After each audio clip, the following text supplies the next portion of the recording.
So, folks, we have a very, very special guest today, and it's none other than Maidstone United's number 10, the very own Lamar Reynolds. Lamar, how are you doing? How are things? Good. Things are good right now. Can't complain. Emotions are high right now, so I'm quite excited. So yeah, all good. Very, very good. I know it was an exciting weekend, but before we come to that, I want to start from the very beginning. Of course, born in Jamaica. Where on the island were you born? So St. Catherine, Redwood, Linstead sides. So yeah, I was born and raised there until I was around maybe 7, and then that's when I flew over with mum to the UK. Yeah, been living in East London pretty much ever since. Of course, I've been back home pretty much every. I tried to go for, I think, from when I was about 10 up until about 15, 16. I went back every year around Christmas time to, of course, see family, obviously reunite and everything. But yeah, so yeah, ain't been in a while from now. I haven't been in a while, but of course, I still reach out to the people and speak to family out there. So yeah, it's been good. All right, very, very nice. And from your memory being on the island, do you remember playing football at all or any sports? Um, See, I did everything. I played every sport. You should know in Jamaica, it's not just you don't play just a one sport or whatever. I like cricket. I was good at cricket, so I used to play cricket quite a lot. So I played pretty much every sport. I didn't really just focus on idolize football like that. I played cricket. I done football. I did everything I could do. Any type of sport or athletics type thing. I just did it because I was quite fast. I was quite athletic. So I just took everything up, anything that was fun to me. So yeah. I know it's gonna jog your memory, but do you remember the primary school you went to in Jamaica? Uh, um, it's gonna cross my mind because I was actually thinking about it today. Um, ooh, We can circle it, back to it. it might come back. Yeah, it might Yeah. come back. But when mom said we're gonna migrate to the UK, do you remember how you felt? Was it excitement? Was it nerves? You remember how that felt? I don't think I was. I didn't. I wasn't nervous. I remember I wasn't nervous, but I was just I don't know. I was a bit excited because obviously in Jamaica it's very warm. So I was just told that where we're going, it's gonna be a bit chilly. So I don't like the cold. So when I heard that, I was just a bit okay. I'm a bit curious, but I'm excited. So yeah, I wouldn't say I was nervous, but I was just excited at the time. But yeah. All right, I know going into the UK, going to school and everything. When did you start playing football? Was it secondary school? Was it when you just landed in the UK? When did you pick up football more? It's funny because I never really when I first came, I just used to just wanted to go outside and just run around with friends and play with the friends or whatnot. And I pretty much did whatever my friends did. I didn't really focus on football and say, "Oh, I love football. I'm gonna play football, this and that." So I think when it came to in primary school, it was year 6. I think you're allowed to get a football team. I think it's only the year 6 that's allowed to have like a proper football team. So um, I went to the trials for that, for the Highlands Primary School. That's where I went to. So I went to the trials for that because all my friends was going and whatnot. And yeah, I played and because I was quite a lot quicker than the other players, I was just kicking the ball and just running. I was run past everyone. So I looked pretty good because I was fast. So from there, I just thought, oh, okay, I could be quite good at this. So then I just, yeah, from then I locked in and tried to play as much and as often as I could. Would you say that you were always a forward or you played other positions on the field growing up as well? Uh, um, so I started off by playing as a left back, believe it or not. Yeah. So I started off as a defender. Because I remember after year 6, I went into year 7 and I went to Valentine's High School. So when I went into Valentine's, I went to the trials and they asked for positions or whatnot. I just said I play anywhere. Um, and then they put me left back. And because the first game we had, I think I scored 4 goals. And from then, he was like, "Are you sure you're a defender?" And I said, "I don't know. I just want to play. I just want to have fun."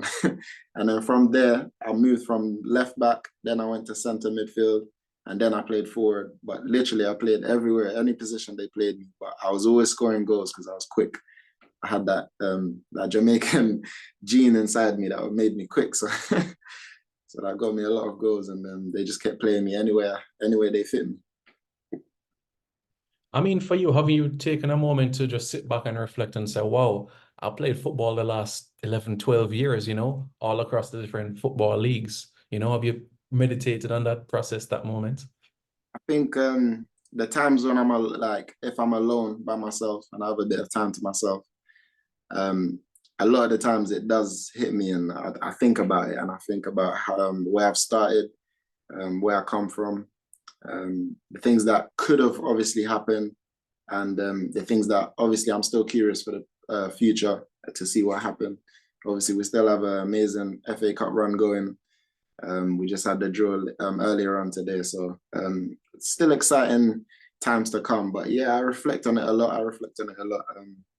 It's amazing. It's surprising how things change in life, because I was playing at a very, very low level when I came over here. When um, I think I made my first senior debut when I was 15 years old at Thurrock.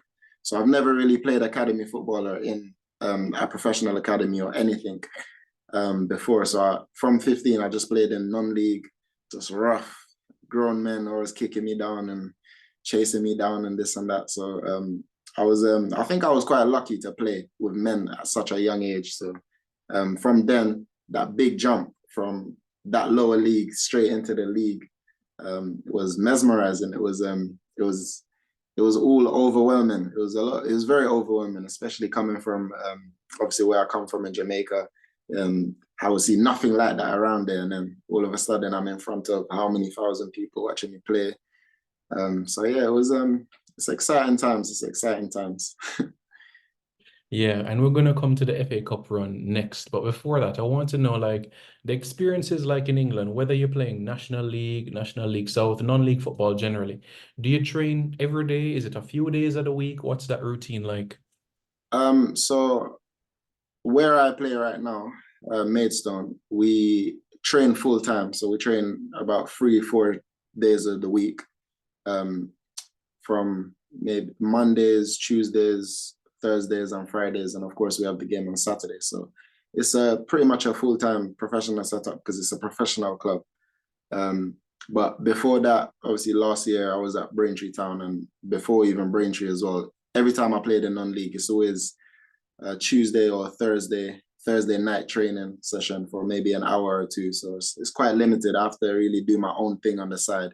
I have to um, link up with a few of my friends and then maybe do my own individual training sessions just to make sure that I'm a little bit ahead of whoever I'm coming up against, and that looking much sharper. So yeah. Yeah. That time when you used to train Tuesday and Thursday, a few days for the week, did you have a part-time job on the side or it was just, football, football, football? Yeah, of course. I mean, um, I was doing social support work. So social support work, I'll do that as much as I can, of course. If I have a game on a Tuesday, then I wouldn't be working. But sometimes, of course, I have to work before. If I could finish earlier than the game, then I would obviously shoot off straight off the work. I would just go to the game and play. But yeah, I had to get a part-time job, of course, because bills have to be paid. I have a family of my own to look after, so um, I gotta do what I have to do. But yeah. Yeah, I understand. Now, the newest chapter of your career now, I think for me, what caught my eye was the victory over Barrow in the second round, of course, at home, amazing home support. So I just wanted to know what it was like coming into this game now against Stevenage on Saturday, the mood like in the camp, and of course the atmosphere, because it felt like it was gonna be an epic game, you know?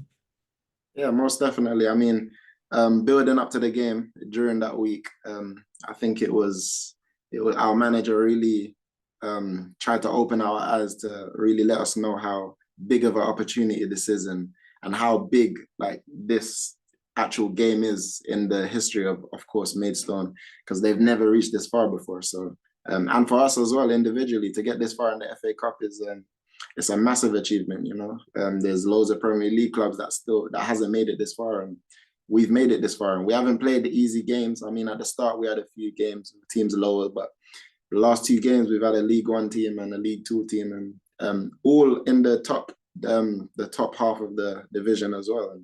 And we came above them and we beat them, you know. And obviously the supporters play a big part.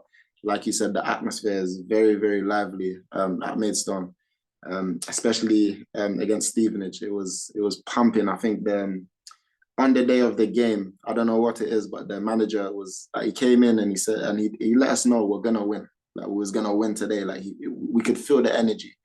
And going out there, I think Stevenage came in and they may have thought probably, okay, cool, we're playing against a team that's about 4 level below, so we're probably gonna walk all over them. And then yeah, we walked out, we warmed up really sharp, good warm up, and then the game started, and I think we shocked them the first couple of minutes. We had 2 chances. I had a chance myself and could have scored, but the keeper saved it. But yeah, I think they were shocked in that first 10, 15 minutes. And then after that, we was just all over them in the first half. And then, yeah, I think that just obviously led to the 90-minute victory, you know. We managed to hold them off and they didn't get a goal. So, yeah.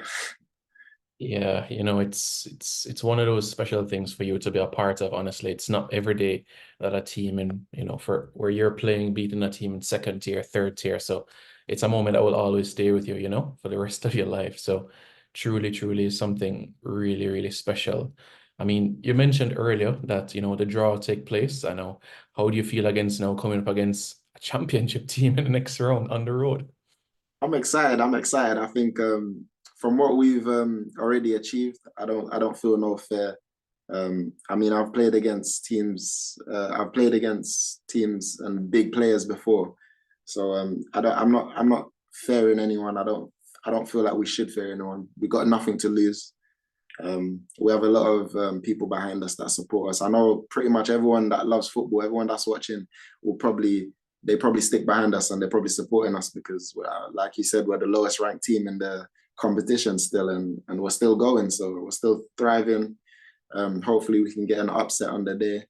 Yeah, we're just gonna do what we can, and I'll prepare as much as I can. Hopefully, I can get a goal or two out of it as well. But yeah, excited. Yeah. For sure. And after the game, you can take a picture with a Jamaican on the team, Omari Hutchinson, as well. That'll be a nice photo to keep. Yes, to top it off. Yes, of course. Yeah, great, great moments. And, you know, another thing, Lamar, that I wanted to touch on as well is, you know, you having that number 10 jersey. You know, all Jamaicans know how special that is. You know, for you, when you were handed that jersey, how did it feel? Did you feel a weight of expectation? I mean, as a a lot of football fans probably look at that number and think, oh yeah, number 10. They're supposed to be the special number, the special players. So yeah, of course, sometimes it comes to my mind and I think, okay, maybe I have to stand out. I have to stand out every game because that number holds a lot of weight, you know. So yeah, of course, sometimes I have to think about it and I have to try and produce. So sometimes it can put a bit of pressure, but I don't look at it that way. I just try to enjoy the football, like I said. I like to work hard, so working hard and trying to enjoy it, I think that takes care of everything else. So yeah. And what's the gaffer like, you know, George Elokobi? A lot, I remember him from his playing days, but now as a manager, what is he like in the dressing room? Same person you probably see on the football pitch playing is the same person you see in the change room. He's a great leader with a amazing amount, well, a lot of energy. It's quite surprising how someone like himself can have so much energy, and the energy will be from the first minute of the game to the very, very last minute. So yeah, I think he's obviously been a very, very big part of our success this season. In the league, we're doing well. We've been in the top half the whole season so far. Obviously halfway now in, and we're still in the top 5, top 7 category. So we're one win away from being second in the league. So I mean, he's obviously doing well in the league, and then of course the FA Cup we haven't decided. and he's got us to the fourth round. So he puts in a lot of work and effort into everything that we do going forward towards the game. So you got to give him a lot of credit for what he does. But yeah, he's a very enthusiastic, energetic, great leader. He's a lovely person in general.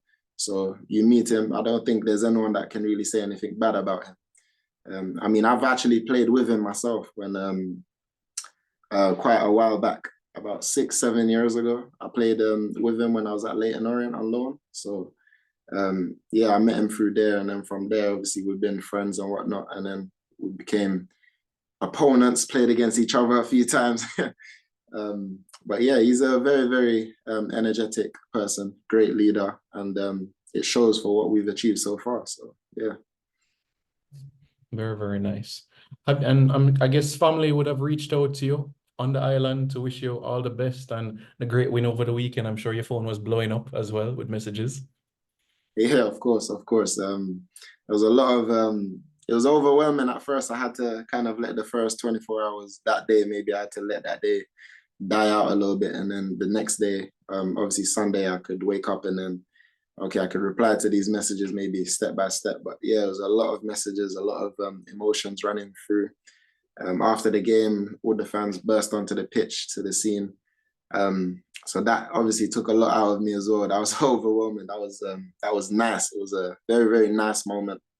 As much as it was overwhelming, it was a nice memory to gain.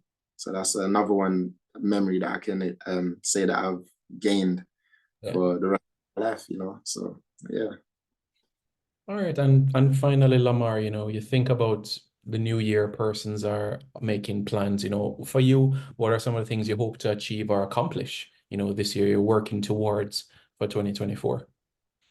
Yeah, I mean, it's I've always wanted to obviously try get to the highest point I can when it comes to football. Obviously, you obviously know a lot about football and how football works. Sometimes it's just about timing.